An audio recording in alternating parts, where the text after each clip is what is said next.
આજ રોજ આ ટૂંકી નોટિસમાં બધા જ પ્રેસ મીડિયા મિત્રો ઉપસ્થિત થયા તે બદલ આપનો ખૂબ ખૂબ આભાર. છેલ્લા ઘણા સમયથી ગુજરાતની અંદર જે સ્પર્ધાત્મક પરીક્ષાઓ છે એ સ્પર્ધાત્મક પરીક્ષાઓ ફક્ત ને ફક્ત ઔપચારિકતા અને દેખાડો રહી ગઈ છે. કેમ કે પરીક્ષાની જે તારીખ જાહેર ન થાય એ પહેલા તો જે ઉમેદવાર લેવાના છે એના નામ જાહેર થઈ જાય છે. અને આવી જ એક ઘટના, એક ઔપચારિકતા બની છે સૌરાષ્ટ્રની અંદર. અને સૌરાષ્ટ્રની જે અનુદાનિત કોલેજ જે છે HL Patel arts and commerce college, આ કોલેજની અંદર જુનિયર ક્લાર્ક માટેની એક વેકેન્સી બહાર પડી અને 20/9/2025 રોજ ઉચ્ચ શિક્ષણ કમિશનર કચેરી દ્વારા આની ભરતીની જાહેરાત કરવામાં આવી. ત્યારબાદ પ્રાથમિક પરીક્ષા એટલે કે પ્રિલિમિનરી પરીક્ષા એ 16/3/2026 રોજ લેવામાં આવી અને તેનું પરિણામ 18/3/2026 રોજ આવ્યું. ત્યારબાદ એની મુખ્ય પરીક્ષા લેવામાં આવી 19/4/2026 અને તેનું પરિણામ આજથી થોડા દિવસ પહેલા, 5 દિવસ પહેલા એટલે કે 1/6/2026 રોજ આનું પરિણામ આવ્યું.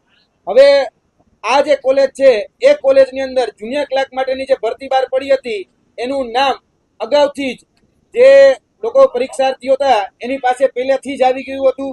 અને આ બાબતની જે જાણ છે એ જાણ અમે અગાઉ જ જ્યારે પરીક્ષાનું પણ આયોજન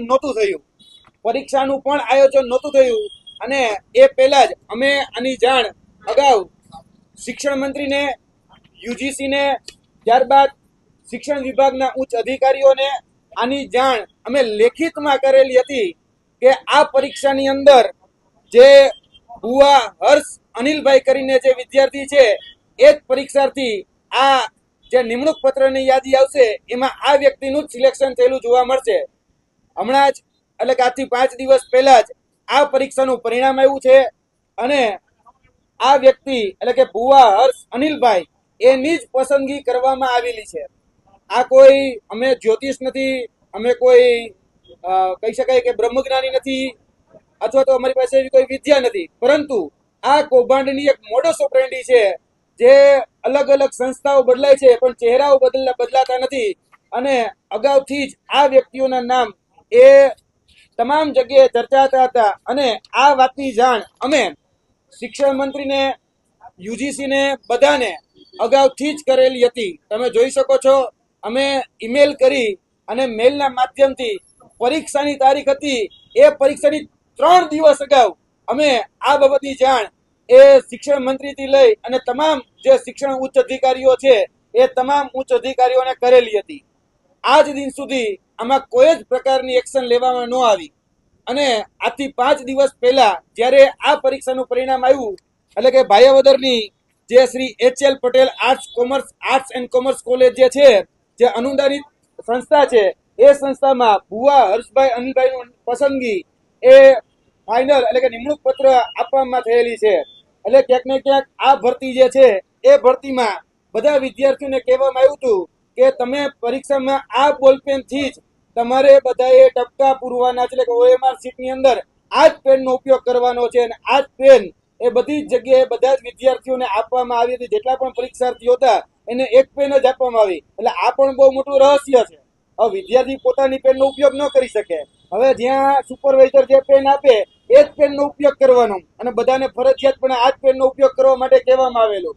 બીજી વાત કે આ જે વ્યક્તિ છે એટલે કે ભુવા હર્ષ અનિલભાઈ છેલ્લા 5 વર્ષની તમામ ભરતીઓના રિઝલ્ટ અમે તપાસ્યા. જેટલી પણ સ્પર્ધાત્મક પરીક્ષા લેવાની એ ક્લાસ 4 હોય, ક્લાસ 3 હોય કે જીપીએસસી ની ક્લાસ 1-2 હોય, આ વિદ્યાર્થીનું નામ એક પણ જગ્યાએ જોવા ન આવ્યું. 175 માંથી 173 માર્ક આ વ્યક્તિ લાવે છે. હવે 173 પર 50 માર્ક જો લાવતા હોય તો બીજી અન્ય પરીક્ષામાં પણ પાસ હોવા જોઈએ, પણ એવું તો બન્યું જ નથી. એટલે ક્યાંક ને ક્યાંક આ વ્યક્તિ ઉપર અમારી જે શંકા છે એ વધારે ગાઢ બની. આ બાબતની રજૂઆત અમે એકલે કરી એવું નથી.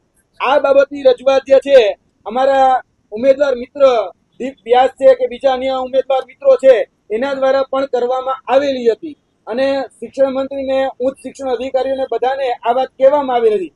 છતાં પણ આની પર કોઈ પણ જગ્યાએ ન તો તપાસ કમિટીની રચના કરવામાં આવી, ન કોઈ ઓબ્ઝર્વરની રચના કરવામાં આવી કે ન કોઈ આની ઉપર કોઈ લાયક કે હકદાર વ્યક્તિને નોકરી મળે કે અથવા તો મહેનતુ વિદ્યાર્થીને નોકરી મળે એના માટેની કોઈ જ પ્રકારની એમાં તપાસ કરવામાં આવેલી નથી.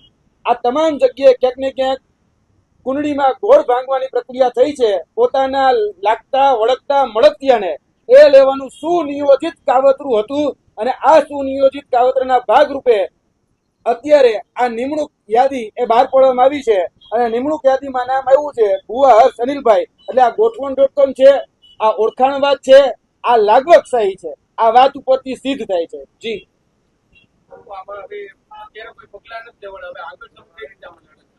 અમે રાજકોટ દ્વારા રાજકોટના કમિશનર કચેરી દ્વારા આજે ઉચ્ચ શિક્ષણની કમિશનર કચેરી છે તેના દ્વારા ભરતી બહાર પાડવામાં આવી હતી અને તેની સાથે સાથે સૌરાષ્ટ્ર યુનિવર્સિટી પણ આની સાથે સંલગ્ન હોય છે કારણ કે સૌરાષ્ટ્ર યુનિવર્સિટીનું કનેક્શન એની સાથે જોડાયેલું છે. અમે સોમવારના રોજ આ બધી જ બાબતની રજૂઆત એ ઉચ્ચ શિક્ષણ કમિશનર કચેરી રાજકોટ, સૌરાષ્ટ્ર યુનિવર્સિટી રાજકોટ અને તેની સાથે સાથે ગાંધીનગરના બેસતા સ્વર્ણિમ સંકુલમાં શિક્ષણ મંત્રી, શિક્ષણ સચિવ એ બધાની રજૂઆત કરવાના છીએ.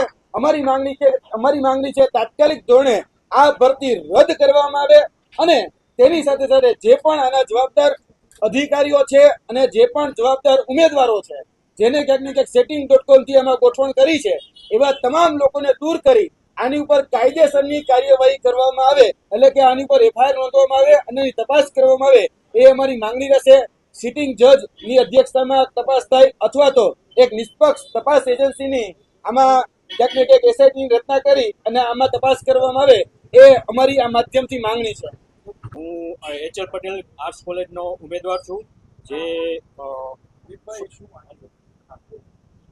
જે આમાં જુનિયર ક્લાર્કની ભરતી બહાર પાડેલી હતી એમાં 16/3/2025 રોજ 2026ના રોજ એ ભરતીની પ્રાથમિક પરીક્ષા હતી જેમાં અમે બધાએ પરીક્ષા આપેલી હતી 50 જણા જેવા. એમાંથી એક જગ્યાના 7 જણા ઉમેદવાર મુખ્ય પરીક્ષા માટે એલિજિબલ હતા.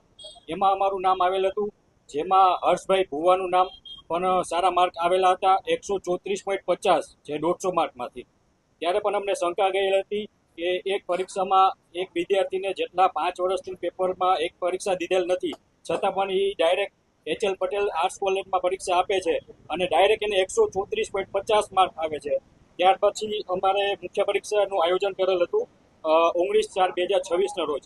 એમાં પણ અમને પરીક્ષામાં લીધેલી તેમાં હર્ષ ભુવાભાઈને 200 માર્કમાંથી 173.50 માર્ક, એમાં 25 પ્રશ્નો તો એ ભાઈએ ટીક કરેલા હતા, બરાબર છે. એમાંથી 25 કર્યા હતા અને 175માંથી 173.50 માર્ક આવેલા છે. જે એક શંકા ઉપજાવે છે કે ભાઈ આટલી પરીક્ષામાં એકે પરીક્ષા આપેલ નથી છેલ્લા 5 વર્ષમાં ને ડાયરેક્ટ પહેલી પરીક્ષા આપે છે ને આટલા માર્ક આવેલા છે.